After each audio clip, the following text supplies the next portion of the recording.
everybody, it's your boy MTBod, and today is Welsh Varsity! Go Swansea!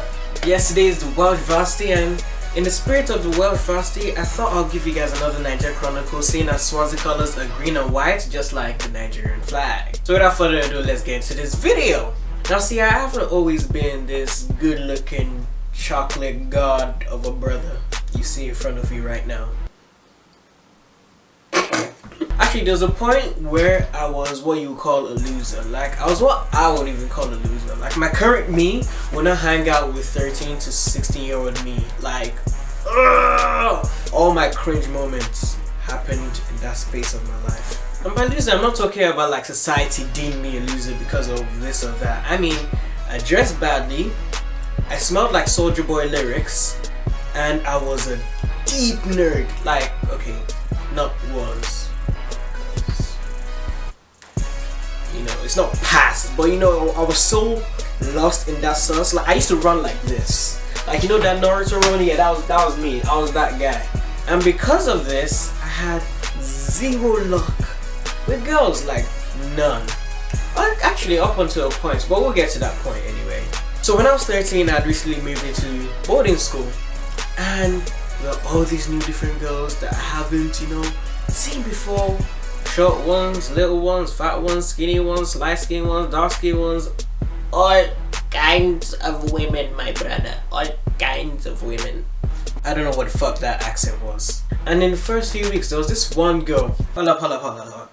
I'm sure you saw in the video something that has to do with Noreos. Let me give you a bit of background to what Noreos is. Now see, Noreos is like bootleg Oreos. It's like Oreos made in Nigeria, but they didn't want to make it Oreos, so they put an N in front of it to make it Noreos, so it's bootleg Oreos. That makes sense? And in my boarding school, when they say you chop Noreos or this guy's eating Noreos as a figure of speech, it means my man's got rejected. Like she gave you a big fat no! Like, back to what I was saying previously. There was this one girl I saw in my first few weeks, and we were vibing. I'm like, I met her, she had a bit of nerd in her, I had a little bit of nerd in her. She, you know, she was looking all beautiful, looking all clean and everything. And then, because I'm coming from day school to boarding school, and I'm used to how day school girls function, because we all function together, like we all have the same mentality.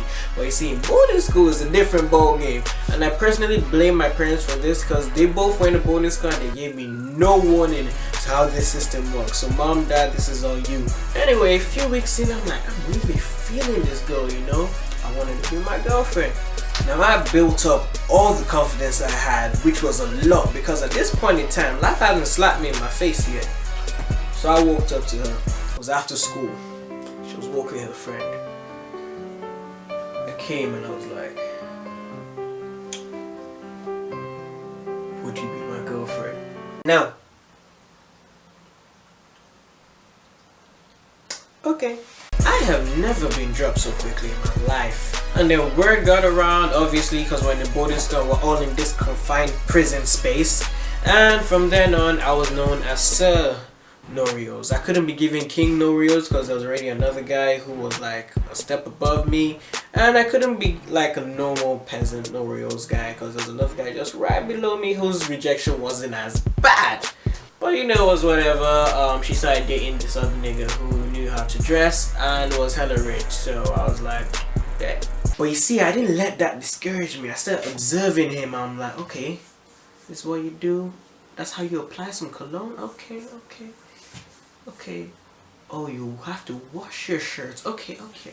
This was the beginning of the turning point for me. So anyway, that went on for a whole year, and then the next year, there was this other girl. She had recently just come from America. Everybody from my set who's watching this knows what I'm talking about. You're probably killing it in the comment section anyway.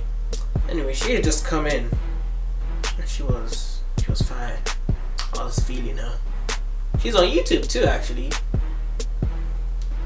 But you see, the thing with this girl is I had to approach her differently, because she was a day student and I was a boarder. So what I used to do is I used to sneak out of school during the weekends, and I'll go stay at my auntie's house. Because my auntie was always away for the weekend, and there was basically a free house. And then while I'm staying in her house, I'll be like, we'll be seeing each other, you know, we're chilling, we go to the same church, we'll just hang out, all that type of shit, you know. I was trying to lay a foundation, you know what I'm saying? Cause like, all the stuff I've learned in the past year, I was trying to put it into practice. So your boy was trying to lay down that foundation, like, okay, this is how you start from the bottom. What had actually added to this view was one of my cousins was feeling her older sister, so he was trying to give me advice on how to approach them. He was like, this is how these sisters work, and all of that, you gotta lay the foundation of a man. Why do I talk like I have something in my mouth? Anyway, basically he was giving me advice. He's older than me, he's had an experience. I'm like, okay, I'm gonna listen to him. So that's why your boy was laying down that slow foundation, you know. Fast forward like 5 months of me sneaking in and out of boarding school, like every weekend. And then one night, at one of our church meetings, or after one of our church meetings, I woke up to her with all this confidence and my foundation being built. I woke up.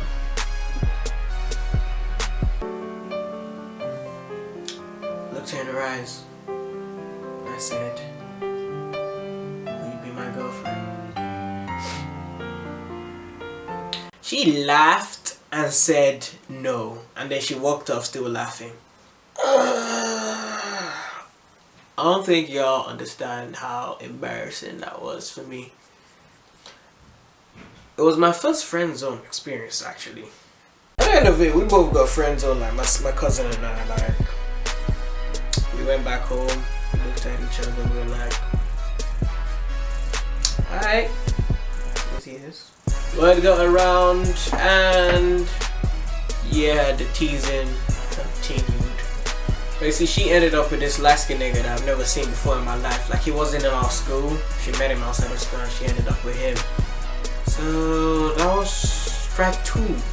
But even still, I did not let that discourage me. So see, I was taking all the looks and attitude thing from this rich guy, and then I see this light-skinned nigga out of nowhere. Boy, do you know I started fine-tuning my skin. I'm like, okay, you gotta be light-skinned, you gotta do this, and this is how you get the girls in boarding school. 2 years, and this is all like the data I got. This is the conclusion I had reached. But come senior year, boy, see, in my final year, I was ready. Like, I had learned everything inside and out of school. Like, I was so confident in my abilities at this point. Like, I'd reached sensei status in my head anyway.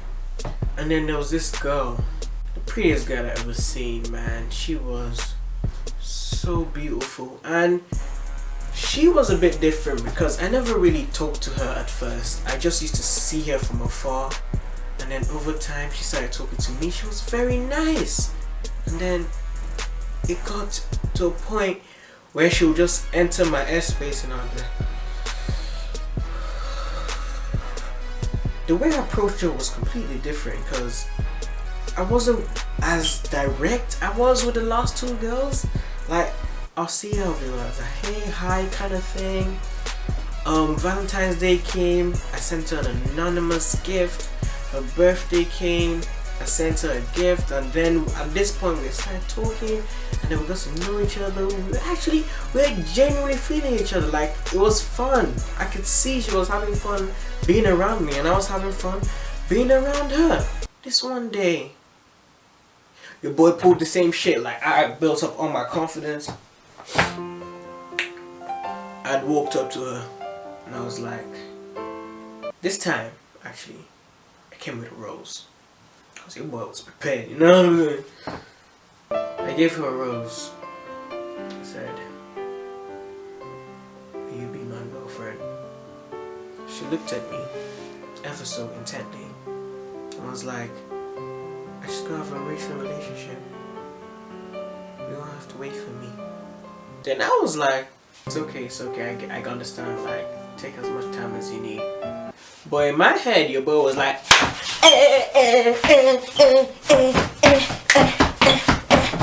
because at no point had any of these girls actually even trying to give me a chance. But in my, there's a window here, like, it's a chance for your boy this is the end goal. Fast forward the week after, we're going to midweek church. So I saw her before we went to the church building. I walked up to her. I was like, have you thought about it?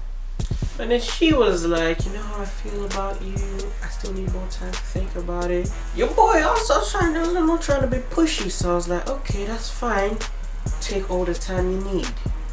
And then I turn around and I'm walking to my boy's side of the church, because our church had girl side and boy side. Yes, I know.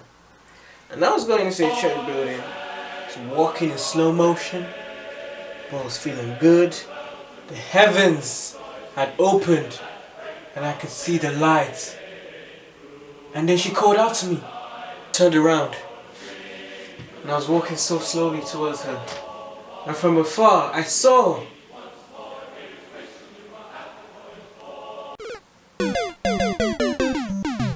3 strikes, your boy was out. I know I told you all that my luck with the girls got better eventually, but not really. No. They stayed shitty for the majority of my high school life. So on top of all the bullying and everything else, this was happening. I think that 3rd time was the first time I'd experienced legitimate heartbreak. Oh, I got this one. I thought I had this one. But this one they had me.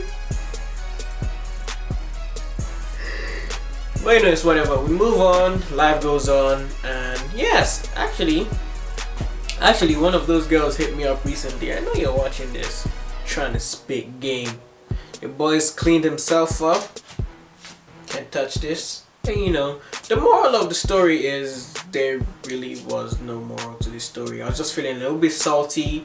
And I was thinking about my past life, and yeah, that happened. Anyway, that's it for now. Hope you guys enjoyed this video. Let me know about your heartbreak stories, because I think I just downed myself. Like, I was like here when this video started, and thinking back, your boy just came back to like rock bottom. But you know, it's whatever.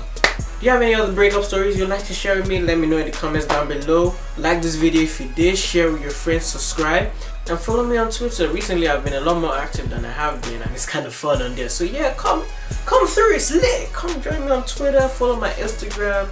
Don't forget to subscribe again. I know I've probably said this God knows how many times, and you're probably gonna see to get in the outro, but you know, help your boy out.